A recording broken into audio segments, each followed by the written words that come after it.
Baik, terima kasih. Di video kali ini saya akan mempresentasikan esai saya dengan judul Pemenuhan Asas Itikat Baik dalam Penyelesaian Sengketa Wan Prestasi Akibat COVID-19.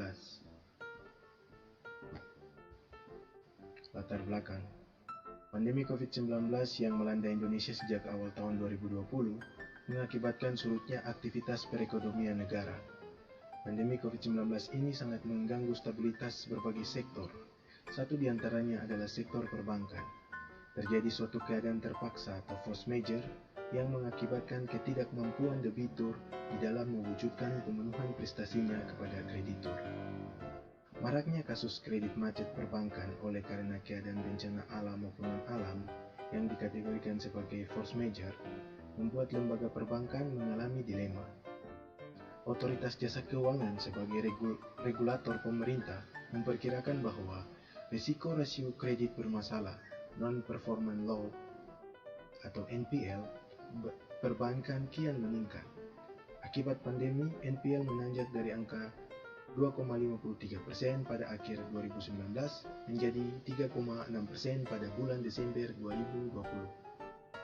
Pemerintah mengeluarkan kebijakan restrukturisasi kredit perbankan yang diberikan sesuai peraturan PUJK nomor 11 garing PUJK 03/2020 tentang stimulus perekonomian nasional sebagai kebijakan countercyclical dampak penyebaran COVID-19. Renegosiasi perjanjian juga merupakan tindakan yang tepat dalam upaya untuk merespon pandemi COVID-19, di mana kedua pihak berdasarkan pada kemauan dan itikat baik bersama-sama meninjau kembali isi perjanjian dengan mempertimbangkan keadaan terpaksa atau force majeure yang disebabkan oleh pandemi COVID-19. Rumusan masalah. Apa upaya yang dapat dilakukan oleh kreditur dan debitur agar pemenuhan itikat baik dapat diwujudkan dalam penyelesaian wan prestasi di masa pandemi COVID-19 terkait kemacetan pembayaran kredit perbankan? Yang kedua, bagaimanakah kebijakan pemerintah untuk memberikan perlindungan kepada kreditur maupun debitur di masa pandemi COVID-19 dalam penyelesaian sengketa wan prestasi di masa COVID-19 terkait dengan kredit perbankan? Pembahasan 3.1. Menilik pada pelaksanaan perjanjian perbankan antara kreditur dan debitur di masa pandemi COVID-19 seperti ini, asas fakta sunt servanda seringkali sulit dilaksanakan karena terjadi perubahan yang fundamental atau keadaan bersifat force majeure yang memengaruhi kemampuan dari pihak pembuat perjanjian.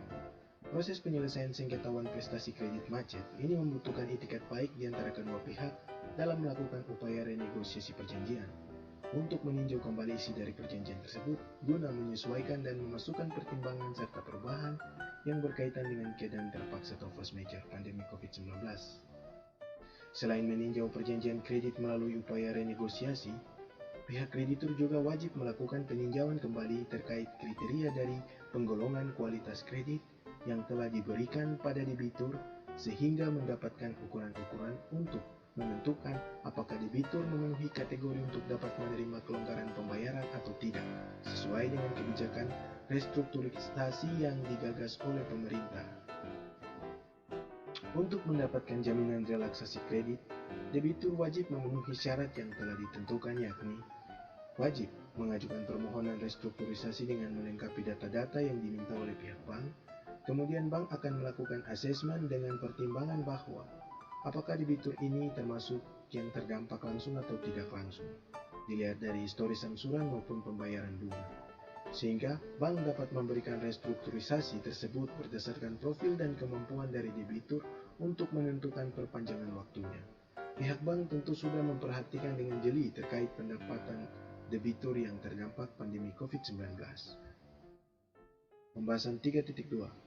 Pemerintah Indonesia telah menetapkan pandemi COVID-19 sebagai bencana nasional diikuti dengan dikeluarkannya beberapa peraturan perundang-undangan yang terkait penanganan pandemi dan penertiban aktivitas masyarakat, physical distancing, bekerja belajar dari rumah, dan juga PSBB. Pemerintah kemudian menerbitkan Peraturan Otoritas Jasa Keuangan Nomor 11 garing PUJK 03/2020 tentang stimulus perekonomian nasional sebagai kebijakan countercyclical dampak penyebaran coronavirus disease atau COVID-19. Menurut POJK, bank dapat memberikan restrukturisasi keringanan kredit pembiayaan kepada debitur.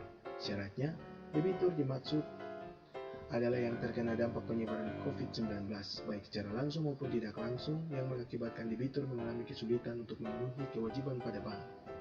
Kebijakan stimulus yang dikeluarkan oleh OJK ini agar dapat memberikan ruang likuiditas yang memadai untuk kebutuhan perbankan, memberikan relaksasi dalam membentuk tambahan cadangan kerugian kredit macet akibat COVID-19, melakukan resolusi pengawasan industri jasa keuangan yang lebih efektif dan cepat melalui Case and Disease Order dan Supervisory Action Resolution lainnya. 4 kebijakan ini diharapkan mampu meringankan beban baik kreditur maupun debitur dan menjaga kepercayaan para investor sehingga stabilitas sistem keuangan dapat terjaga. Kesimpulan, pandemi COVID-19 menyebabkan lumpuhnya semua sektor sentral di Indonesia yang menyebabkan banyak masyarakat kehilangan penghasilan mereka. Dalam kasus kredit macet, bank mengalami dilema. Di satu sisi mereka ingin menagih kepada para debitur, namun karena adanya situasi pandemi yang masuk dalam unsur force majeure, maka tidak mudah untuk melakukan penagihan.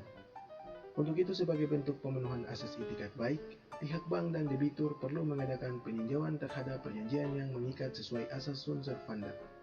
Dari proses peninjauan itu, kedua pihak dapat merumuskan setiap pertimbangan termasuk dampak dari COVID-19. Selanjutnya, pihak bank juga dapat menilai jenis kriteria kredit dari debitur untuk diberikan relaksasi pembayaran. Pemerintah dalam hal ini, OJK sebagai regulator juga telah mengeluarkan peraturan yang mendukung kebijakan restrukturisasi kredit sebagai bentuk perwujudan itikat baik bagi proses penyelesaian sengketa kredit macet tersebut. Saran yang pertama adalah pihak bank sebagai pelaksana kebijakan restrukturisasi perlu mengedepankan prinsip kehati-hatian dalam proses seleksi dan peninjauan kriteria kredit dari para debitur, sehingga pemberian relaksasi pembayaran itu betul-betul sesuai dengan tujuan. Karena sering ada debitur yang dari segi kemampuan dia mumpuni, namun terkesan acuh dan menghindari pembayaran. Mereka juga dapat memanfaatkan masa pandemi ini sebagai alasan pengingkaran. Yang kedua, pemerintah dan OJK sebagai regulator di dalam soal kebijakan peraturan sudah berupaya dengan baik demi pemenuhan itikat baik untuk penyelesaian sengketa kredit macet. Mereka juga harus terus melakukan pengawasan perihal proses, entah itu pemberian relaksasi maupun menjadi mediator, guna menyelesaikan masalah antara debitur dan kreditur terkait sengketa kredit macet. Alasan memberi judul penulisan ini adalah untuk mempelajari bagaimana caranya penyelesaian sengketa kemacetan kredit yang marak terjadi di masa pandemi COVID-19 dan cara penyelesaiannya. Juga bagaimana peran hukum dalam memberikan perlindungan bagi kedua pihak yang bersengketa. Dari penulisan ini, membuat saya mendapatkan pengetahuan dan mulai memahami tentang peran dari hukum, perlindungan hukum, dan penyelesaian melalui mekanisme hukum. Ada 3 peraturan yang menjadi landasan dari esai ini. Yang pertama adalah Peraturan OJK nomor 11 garing POJK nomor 3 tahun 2020 tentang pengaturan stimulus dampak COVID. Ini berlaku bagi BUK, BUS, UUS, BPR, BPRS. Kebijakan ini memberikan penilaian dan juga peningkatan pada kualitas kredit, pembiayaan, penyediaan, dan bunga kredit. Di dalamnya ada restrukturisasi, yaitu penurunan suku bunga, perpanjangan waktu, pengurangan tunggakan pokok, pengurangan tunggakan bunga, dan lain-lain. Yang berikutnya adalah pasal 1338 KUH Perdata. Ini adalah pasal tentang itikat baik, yang merupakan landasan bagi seseorang untuk membuat perjanjian. Yang ketiga, pasal 1245 KUH Perdata. Ini adalah sebagai landasan untuk menetapkan COVID sebagai force majeure atau keadaan terpaksa. Sekian presentasi dari saya, terima kasih.